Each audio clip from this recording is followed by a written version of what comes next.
this presentation, we'll go over the solutions to the second set of practice problems. So remember from the previous lecture where we talked about what we do when we're doing a biconditional as our conclusion, we're looking for both of these conditional statements. And so do we have both of them? Well, we've got one of them right here, so that checks that one off. So we need to derive our other conditional statement, so we'll assume it's antecedent and look to prove it's consequent.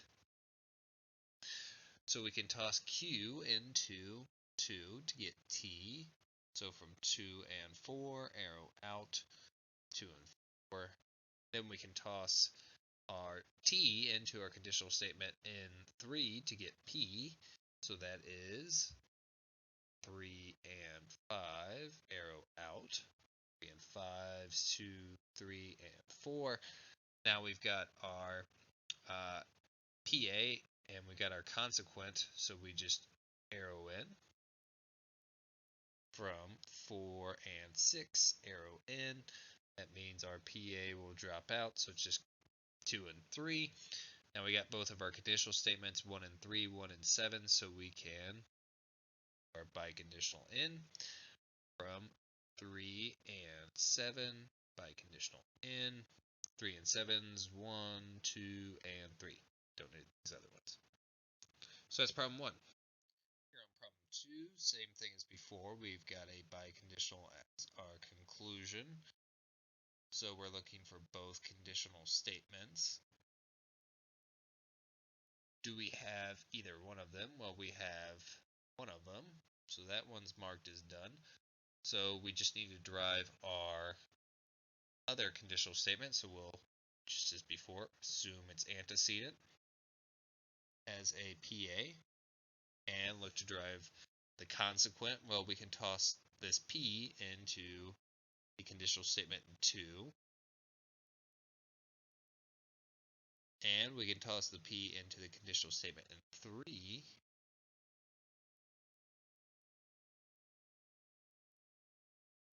and from those we can build our consequent.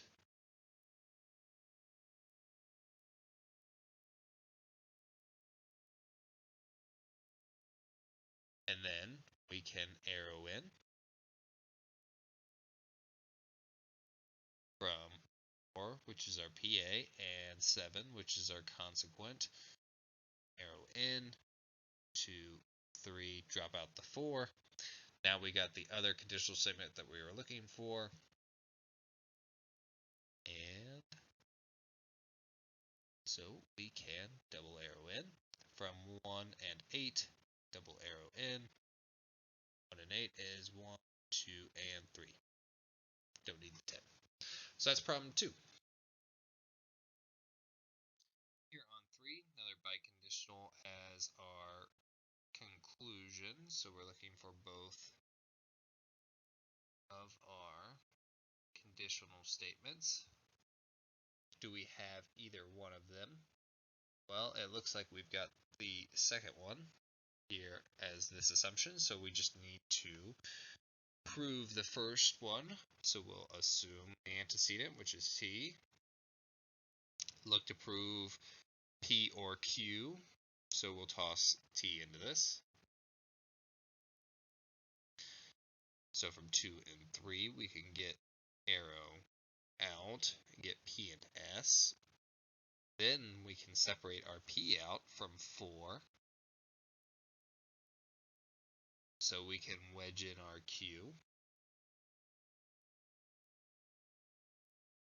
Then we have our consequent we are looking for. It depends upon our PA. So T arrow P or Q. From 3 is our antecedent, 6 is our consequent. We're doing arrow in. Since we're doing arrow in, the PA drops out. And then we can double arrow in. Since we have the conditional statement we need in 1 and 7, biconditional in 2. So that is problem 3. Looking here at 4, what's our main operator? Well, our main operator is an arrow, so we know immediately we're assuming the left-hand side and looking to prove the right-hand side. Well, the right-hand side is a biconditional, so we are looking to prove T arrow S and S arrow T.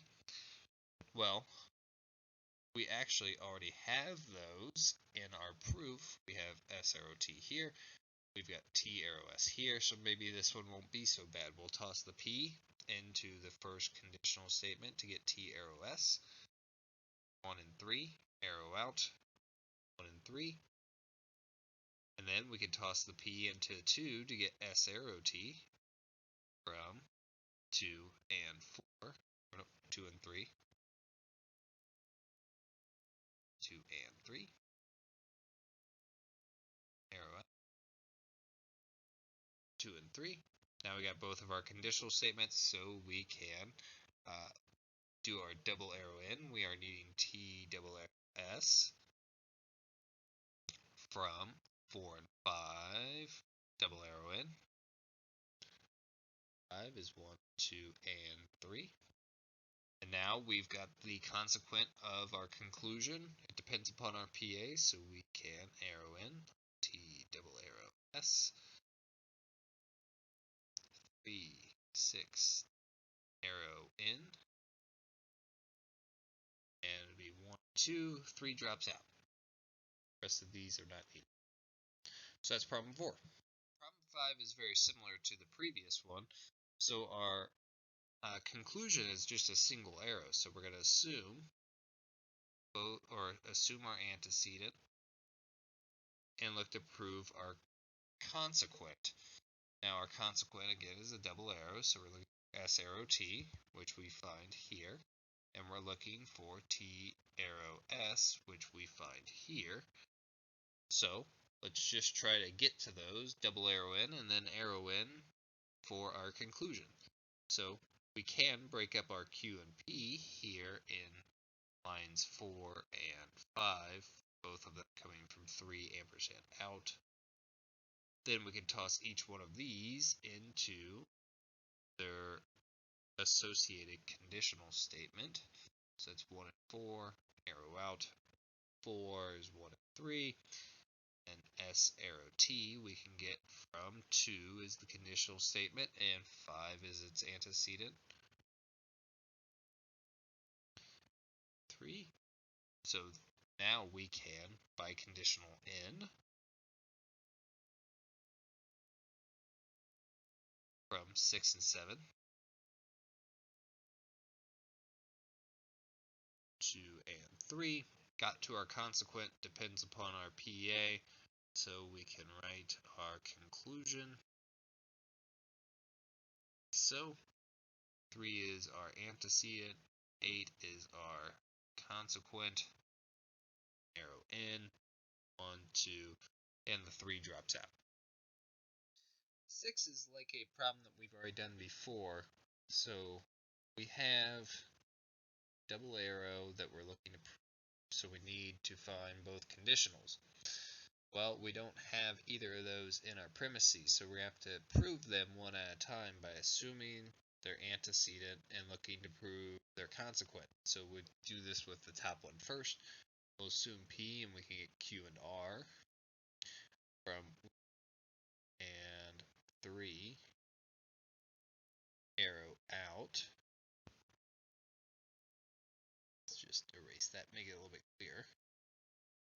3, arrow out. 3. So we're looking for R, so we'll just remove R from 4, doing and out. Now we got to our consequent we are looking for, so we'll just do arrow in. 3 is our antecedent, 4 is our consequent. We're doing arrow in.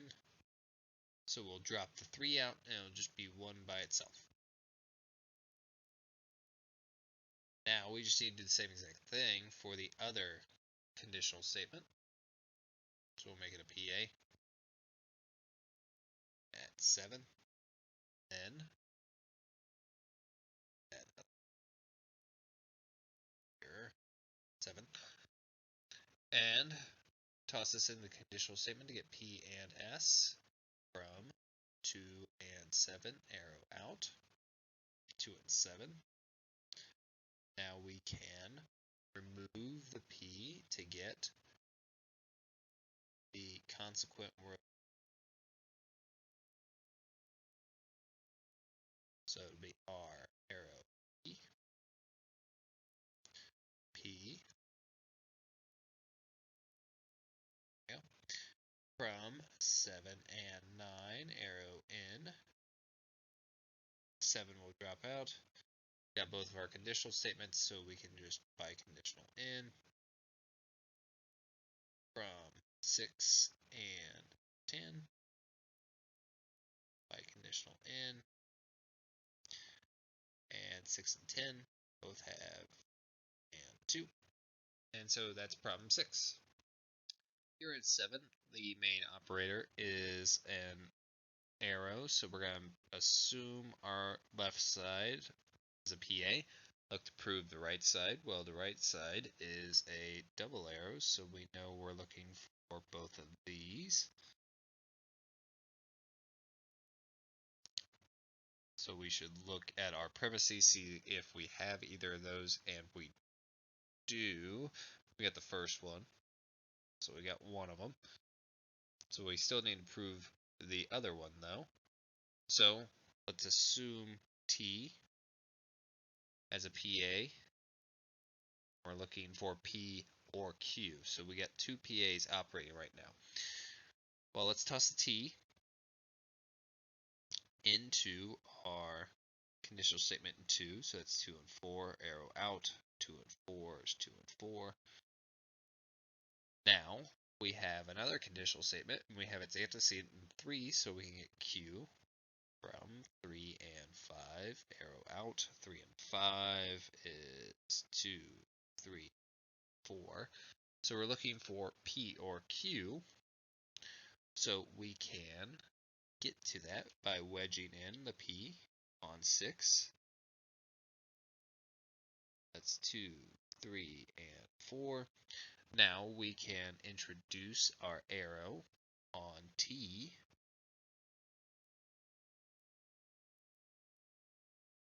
So that would be, let's see, 4 is our PA, and 7 is our consequent. We're doing arrow in, so we will drop out our 4. Drop out 4, keep the 3 in. Now we need to build our double arrow, P or Q, double arrow T, from 1 and 8, double arrow in.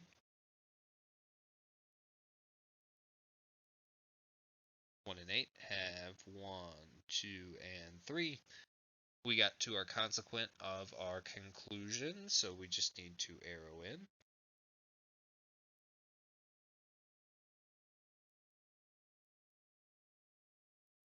And that would be from 3 and 9, arrow in.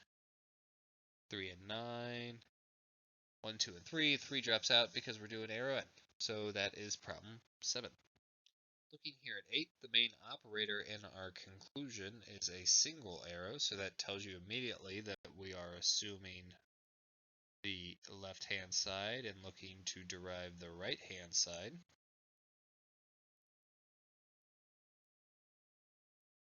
And that's going to be a PA. Well, our consequent is a double arrow, so we need both of these.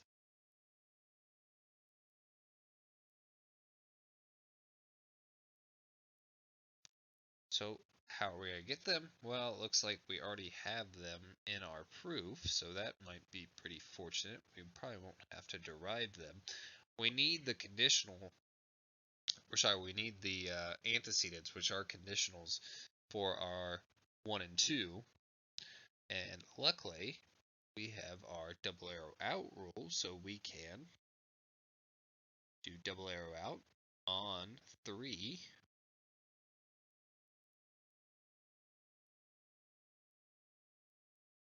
to get both of these statements. And then we can toss them into their conditional statements.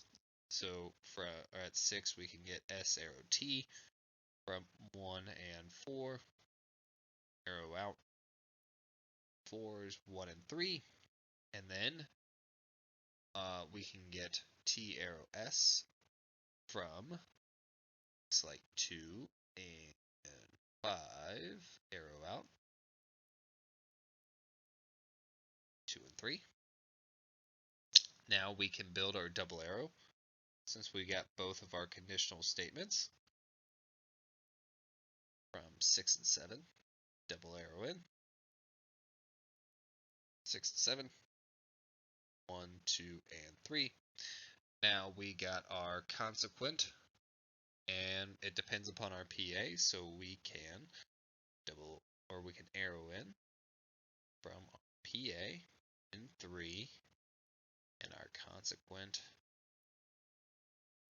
in 8. And then that'd be 1 and 2. 3 drops out because that's our PA and we're doing arrow in. Don't need 10 there. So that is problem 8. Here in problem 9, we got a biconditional as our conclusion, so we know we're looking for both of these. We can't get either of these from our premises, so let's just try to derive them one at a time. We'll assume the P is a PA here in 4 and look to try to derive S. So we toss the P into the first conditional statement to get Q arrow S. So that's 1 and 4, arrow out. Then we can toss the Q in this statement to get 3 and 5, arrow out, 3 and 5, 1, 3, and 4. Now we've got our consequent we are looking to derive. It depends upon our PA. So we can do 4 and 6, arrow in, 4 and 6. The 4 will drop out because that's our PA. Now we just have to do the same exact thing for our S arrow P. Here's a PA. We'll toss the S into the second conditional statement. So 2, 8, out, 2 and 8, 2 and 8. Then we can toss the Q into our conditional statement 9. So that's 3 and 9, arrow out, 9. That would be 2, 3, and 8. Just gonna come over here, 11. So I can arrow in S arrow B, which is the other conditional statement we were needing, from 8 and 10, arrow in, 8, 10, that's 2 and 3 because the 8 drops out. Then in 12 we can double arrow in because we have both of our conditionals. We have the one here and we have the other one here. So that will be from 7 and 11, double arrow in, 7, 11, we'll have 1, 2, and 3. So that is problem 9. So here on 10, we've got another biconditional as our conclusion, so we just need to prove both of these conditional statements. We don't see either of them here in our premises, so we're going to have to prove them one at a time. So we'll assume P as a PA, and we'll look to prove T as a consequent. Well, we can wedge in Q on our P, get P or Q, then we can toss that into our conditional statement in 1. So 1 and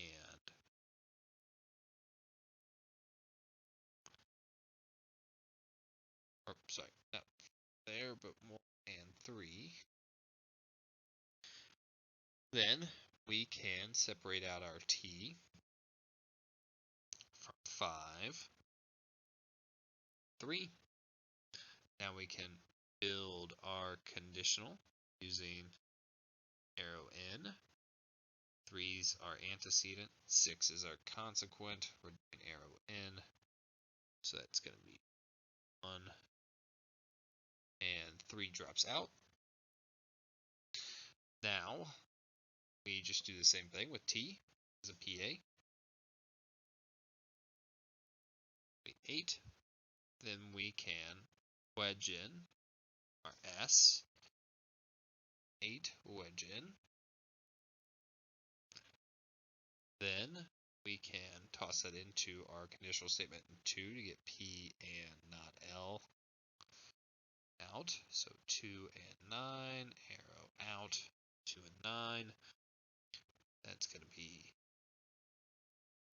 2 and 8 over here. And get the P out from 10 ampersand out.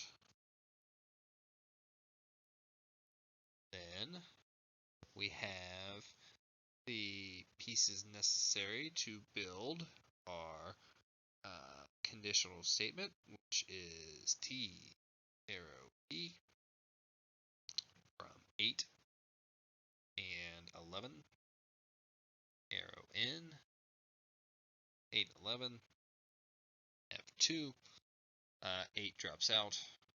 Then we can do our biconditional in